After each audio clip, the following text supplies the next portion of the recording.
بسم اللہ الرحمن الرحیم۔ عزیز طلباء، آج ہم تشبیہ کے حوالے سے پڑھیں گے طرفین تشبیہ۔ طرفین تشبیہ کے بارے میں تو آپ کو علم ہے کہ مشبہ اور مشبہ بہ کو طرفین تشبیہ کہا جاتا ہے۔ اب مزید ہم یہ دیکھتے ہیں کہ طرفین تشبیہ کو یا تو حواس خمسہ کے ذریعے معلوم کیا جا سکتا ہے۔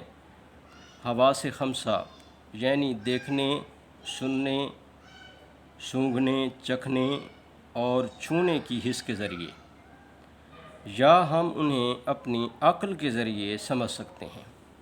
یعنی مشبہ اور مشبہ بہ ان اشیاء کو سمجھنے کے لیے یا تو ہم حواس خمسہ کا سہارا لیتے ہیں یا پھر ہم اپنی عقل کے ذریعے اس کو سمجھنے کی کوشش کرتے ہیں۔ ایسے طرفین تشبیہ جنہیں ہم اپنے حواس خمسہ یعنی حواس سے معلوم کر سکتے ہیں وہ طرفین تشبیہ حسی کہلاتے ہیں، اور جن کا علم ہمیں عقل کے ذریعے حاصل ہوتا ہے انہیں طرفین تشبیہ عقلی کا نام دیا جاتا ہے۔ یعنی وہ طرفین تشبیہ جو حواس کے ذریعے سے ہم معلوم کرتے ہیں ان کو طرفین تشبیہ حسی، اور جنہیں ہم عقل کے ذریعے حاصل کرتے ہیں علم کو، اس کو ہم طرفین تشبیہ عقلی کہیں گے۔ حسی اور عقلی ہونے کے لحاظ سے طرفین تشبیہ کی چار قسمیں ہیں۔ نمبر 1، طرفین تشبیہ ہر دو حسی، یعنی اس سے مراد یہ ہے کہ مشبہ بھی حسی ہوگا اور جو مشبہ بہ ہوگا وہ بھی حسی ہوگا، دونوں کا تعلق حواس خمسہ سے ہوگا۔ نمبر 2 ہے طرفین تشبیہ ہر دو عقلی، یعنی مشبہ بھی اور مشبہ بہ بھی دونوں کو ہم عقل کے ذریعے معلوم کر سکتے ہیں۔ تیسرا ہے مشبہ حسی اور مشبہ بہ عقلی، اور چوتھا ہے مشبہ عقلی اور مشبہ بہ حسی، یعنی اس کو ہم نے الٹ دیا ہے، یہاں حسی تھا مشبہ حسی اور مشبہ بہ عقلی، اور یہاں ہم نے بالکل تیسرے نمبر کو الٹ دیا کہ مشبہ عقلی اور مشبہ بہ حسی ہو گیا ہے۔ تو اب ہم باری باری ان چاروں کو زیر بحث لاتے ہیں۔ طرفین تشبیہ ہر دو حسی، اس میں مشبہ اور مشبہ بہ حواس خمسہ کے ذریعے معلوم کیے جا سکتے ہیں۔ مثلا کھلنا کم کم کلی نے سیکھا ہے تیری آنکھوں کی نیم خوابی سے۔ میر تقی میر کا بہت خوبصورت یہ شعر ہے کہ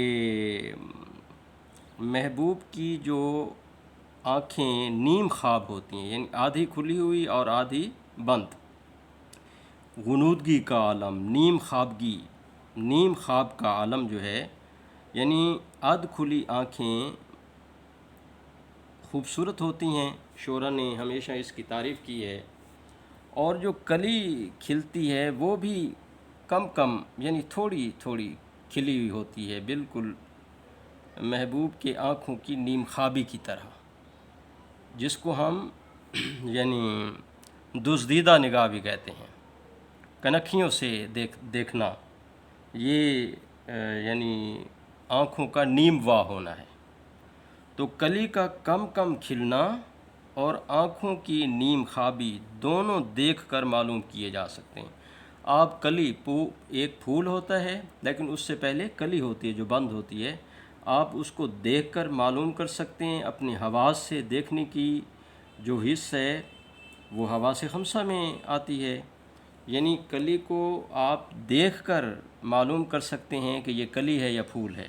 اسی طرح جو آدمی غنودگی کے عالم میں ہو، نیم خوابی کی حالت میں ہو، آدھی آنکھیں کھلی ہوں اور آدھی بند ہوں، تو اس کو بھی آپ دیکھ سکتے ہیں۔ دونوں کو دیکھ کر یعنی قوت باصرہ سے کام لے کر آپ ان کو معلوم کر سکتے ہیں۔ تو عزیزان گرامی آپ یہ دیکھیے کہ اس میں مشبہ اور مشبہ بھی دونوں جو ہیں وہ حصی ہیں۔ دوسری مثال دیکھیے، جھوٹی شراب اپنی مجھے مرتے دم تو دے، یہ آب تلخ شربت قند و نبات ہے۔ اب دیکھیے کتنا خوبصورت یہ شعر ہے غالب کا۔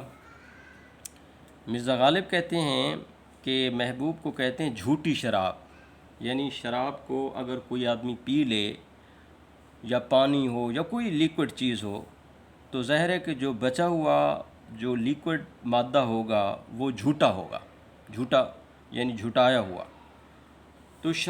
تو شاعر یہ کہتا ہے کہ اب میں مرنے کے قریب ہوں تو اپنی جھوٹی شراب جو ہے وہ تو مجھے دے دے کہ اب میں مرنے لگا ہوں، تاکہ یہ میرے دل کی حسرت پوری ہو جائے۔ یہ آب تلخ، شراب کو آب تلخ کہا جاتا ہے، شربت قند و نبات ہے، یعنی ویسے تو شراب تلخ ہے لیکن کیونکہ تو نے اس کو جھوٹی کر دیا ہے، جھٹا دیا ہے آب تلخ کو، تو لہٰذا یہ میرے لیے شربت قند و نبات یعنی میٹھے شربت سے کم نہیں ہوگا۔ تو اب آپ یہ دیکھیے کہ اس میں مشبہ یعنی آب تلخ شراب، اور اس کو اب کس سے تشبیہ دی گئی؟ مشبہ بہی شربت قند و نبات۔ اب دونوں کو آپ چکھ کر معلوم کر سکتے ہیں زبان کے ذریعے سے کہ یہ جناب تلخ ہے اور یہ میٹھا ہے، اس کا تعلق ذائقہ سے ہے۔ تو عزیزان گرامی آپ اس میں دیکھیں کہ دونوں جو طرفین تشبیہ ہیں وہ دونوں حصی ہیں۔ اب ہم آگے پڑھتے ہیں، طرفین تشبیہ ہر دو عقلی، یعنی اس میں مشبہ اور مشبہ بہی دونوں کا علم عقل کے ذریعے سے حاصل ہوتا ہے۔ مثلاً نطق سے میرے ہے طب سامعہ عاشق مزاج، شوخیاں مضموں میں ہیں ناز حسینہ کی طرح۔ اب اس کو ہم تعلی کا شعر بھی کہہ سکتے ہیں، کیونکہ شاعر نے اپنی تعریف کی ہے، اپنی شاعری کی، اور اپنے شعر میں جو مضامین وہ باندھ رہا ہے اس کی اس نے تعریف کی ہے کہ میرے نطق زبان کو کہتے ہیں، نطق سے میرے ہے طب سامع عاشق مزاج، کہ میں جو گفتگو کرتا ہوں اپنی زبان سے، جو شعر کہتا ہوں یا سناتا ہوں، تو جو سننے والی جو طبیعت ہے یعنی سامعین جو ہے وہ عاشق مزاج، وہ عشق کرتے ہیں میری اس نطق، میری زبان یعنی میری شاعری سے۔ کیوں کرتے ہیں؟ اسی لیے کہ شوخیاں مضمون میں ہیں، کہ جو میرے شعر کا موضوع یا مضمون ہوتا ہے اس میں شوخیاں ایسے ہیں جیسے ناز حسینہ میں ہوتی ہیں، خوبصورت لوگوں کے ناز میں جیسے شوخیاں ہیں ویسے ہی میرے شعری مضامین میں شوخیاں پائی جاتی ہیں۔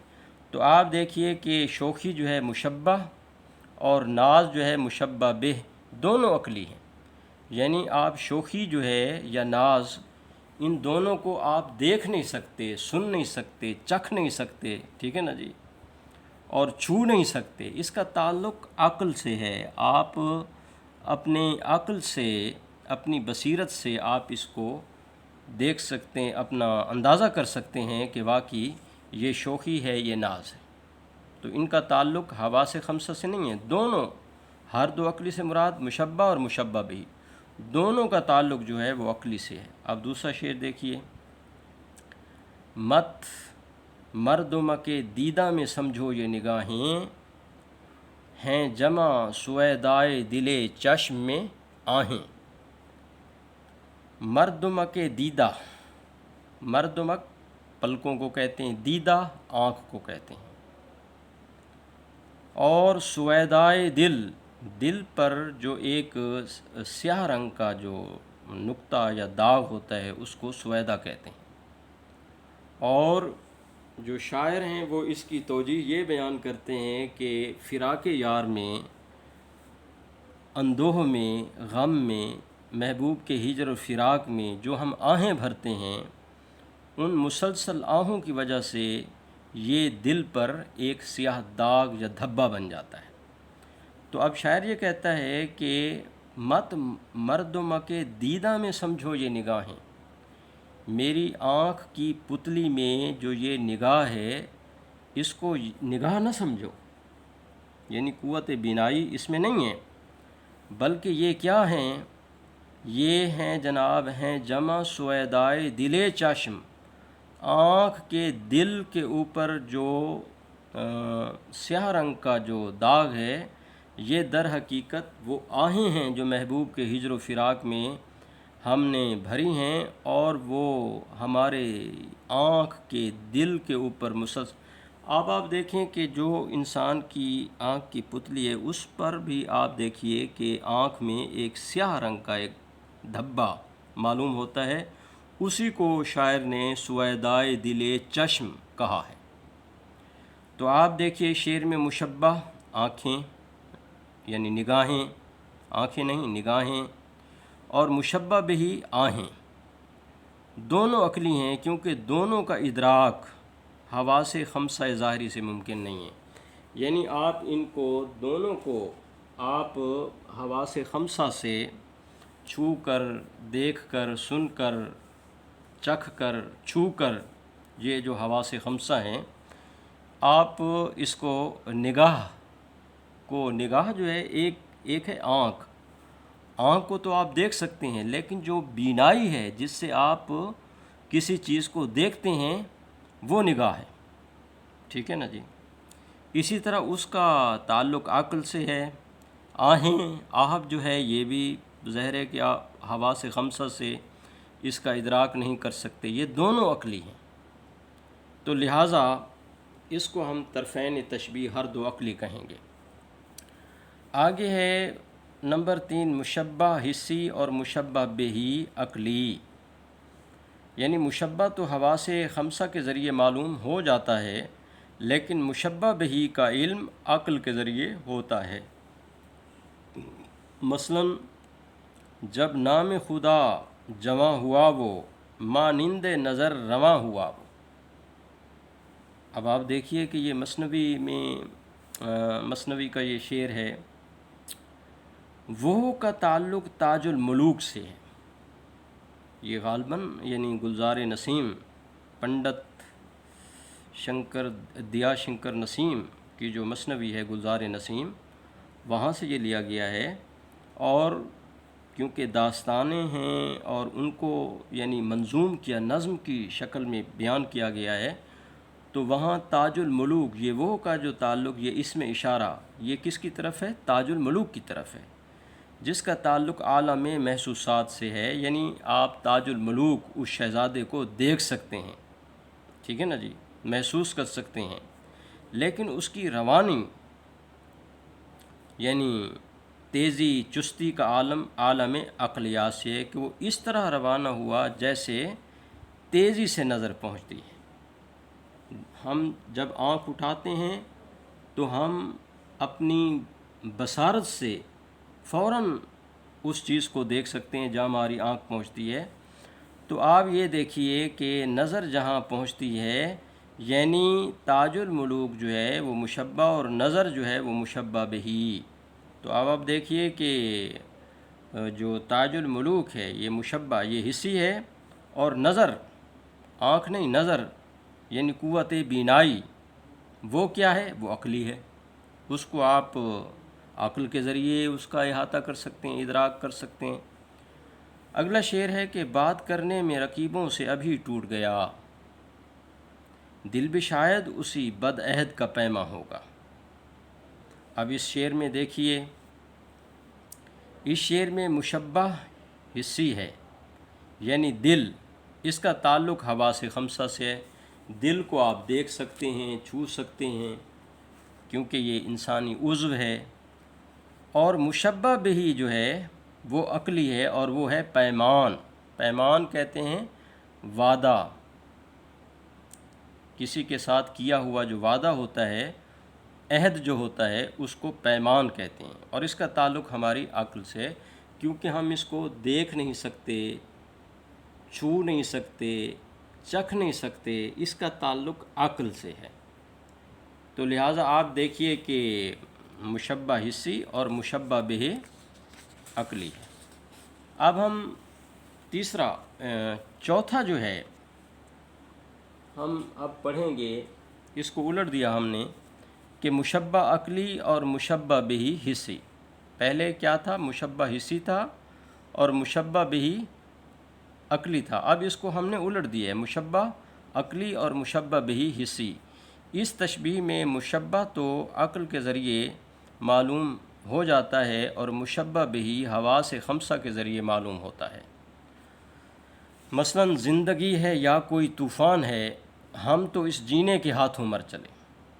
اب آپ دیکھیے کہ مشبہ زندگی یہ عقلی ہے۔ زندگی جسم کو تو آپ دیکھ سکتے ہیں، چھو سکتے ہیں، لیکن زندگی کو آپ حواس خمسہ سے اس کا ادراک ممکن نہیں ہے، بلکہ عقل اور شعور سے ہے۔ تو مشبہ زندگی عقلی ہے اور مشبہ بہ حسی ہے، یعنی طوفان۔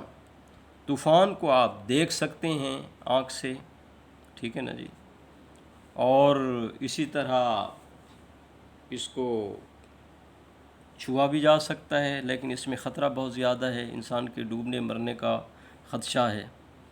تو یہ حواس خمسہ سے آپ اس کا ادراک کر سکتے ہیں کہ جب دریاؤں میں اور سمندروں میں جب طغیانی آتی ہے اور جو اس کی موجیں آسمان کی طرف اٹھتی ہیں اور ایک بکھری ہوئی موجیں جب ہر چیز کو تہس نہس کر رہی ہوتی ہیں، تو وہ طوفانی کیفیت ہوتی ہے، اس کو آپ دیکھ سکتے ہیں۔ اگلا شعر دیکھیے، آ لگی دل میں ناگہاں بیدار، نگہ اس کی خدنگ کی مانند۔ اب اس میں نگاہ مشبہ عقلی ہے، یعنی نگاہ کیا ہے؟ یہ مشبہ ہے اور یہ عقلی ہے، یعنی نظر نہیں، نظر جو ہے یعنی آنکھ جس کو ہم کہتے ہیں، آنکھ کو تو آپ دیکھ سکتے ہیں، لیکن نگاہ یعنی قوت بصارت، اس کا احاطہ آپ عقل اور شعور سے کر سکتے ہیں۔ اور مشبہ بہ کیا ہے؟ خدنگ یعنی تیر، نگہ اس کی خدنگ کی مانند، آ لگی دل میں ناگہاں بیدار۔ بیدار جو ہے یہ شہر کا تخلص ہے، ناگہاں اچانک۔ وہ کہتے ہیں کہ میرے محبوب نے جو دیکھا تو اس کی جو نگاہ تھی وہ تیر کی مانند میرے دل میں آ لگی۔ یعنی نگاہ کو اکثر شعراء نے تیر سے تشبیہ دی ہے۔ تو تیر جیسے اپنے ہدف پر مکمل آ لگتا ہے، اسی طرح محبوب کی جو نگاہ ہے وہ عاشق کے دل پر آ لگتی ہے اور اس کو تڑپا دیتی ہے، زخمی کر دیتی ہے۔ تو آپ دیکھیے عزیزان گرامی، اس میں نگاہ مشبہ جو ہے وہ نگاہ ہے اور وہ عقلی ہے، اور مشبہ بہ جو ہے وہ خدنگ یعنی تیر حسی ہے، اس کو آپ دیکھ سکتے ہیں، تیر کو اس کو چھو سکتے ہیں، اس کی جو نوک ہوتی ہے اس کا آپ حواس خمسہ سے احاطہ کر سکتے ہیں۔ ایک اور شعر دیکھیے، رنگین یہ بزم کا بندھا دھیان، جوں بوئے گل اڑ گئے سب اوسان۔ اب یہ مومن کا شعر ہے کہ محفل کی رنگینی کا دھیان یعنی بندھا ہوا تھا، محفل جو تھی اس کی رونقیں عروج پر تھی اور ہر آدمی رنگینی بزم میں کھویا ہوا تھا، لیکن جب محبوب آتا ہے، جوں بوئے گل جیسے پھول کی خوشبو اڑ جاتی ہے پھول سے، اسی طرح جب وہ محبوب جو تھا وہ محفل سے گیا تو سب کے اوسان جو تھے وہ بھی اڑ گئے، اور یعنی مراد یہ ہے کہ بالکل محفل جو تھی وہ اجڑ گئی۔ تو آپ دیکھیے مشبہ جو ہے وہ کیا ہے؟ اوسان، وہ عقلی ہے، اس کو آپ دیکھ نہیں سکتے، چھو نہیں سکتے، اور بوئے گل پھول کی جو خوشبو ہے وہ حسی ہے، آپ اس کو سونگھ سکتے ہیں، سونگھنے سے آپ کو پتہ چل جاتا ہے کہ یہ پھول کی خوشبو ہے۔ اگلا شعر دیکھیے مرزا غالب کا، پاتے نہیں جب راہ تو چڑھ جاتے ہیں نالے، رکتی ہے میری طبع تو ہوتی ہے رواں اور۔ بہت عمدہ شعر ہے۔ تو اب آپ دیکھیے کہ شاعر یہ کہتا ہے کہ جب دریاؤں میں جب پانی آتا ہے، اگر ان کے سامنے کوئی رکاوٹ کھڑی کر دی جائے، پتھر ڈالے جائیں، تو پانی کی ان موجوں میں اور زیادہ روانی پیدا ہو جاتی ہے، اور وہ جناب ان پتھروں کو اور ان رکاوٹوں کو وہ پھر خاطر میں نہیں لاتے اور اپنا راستہ بناتے ہوئے آگے چلے جاتے ہیں۔ اسی طرح شاعر یہ کہتا ہے کہ میری طبیعت کی روانی، یعنی شاعری، شعر کہنے کی جو صلاحیت ہے، اگر اس میں کہیں رکاوٹ پیدا ہوتی ہے تو اور زیادہ میں بڑی خوبصورتی کے ساتھ وہ شعر کہنا شروع کر دیتا ہوں، اور اس طرح میری طبیعت کی جو روانی ہے وہ رکنے میں نہیں آتی، بلکہ میں آمد سے شعر کہتا رہتا ہوں۔ تو یہاں طبع یعنی طبیعت، مشبہ کیا ہے؟ یہ طبع ہے اور یہ عقلی ہے۔ طبع طبیعت، اس کو آپ حواس خمسہ سے اس کا ادراک نہیں کر سکتے۔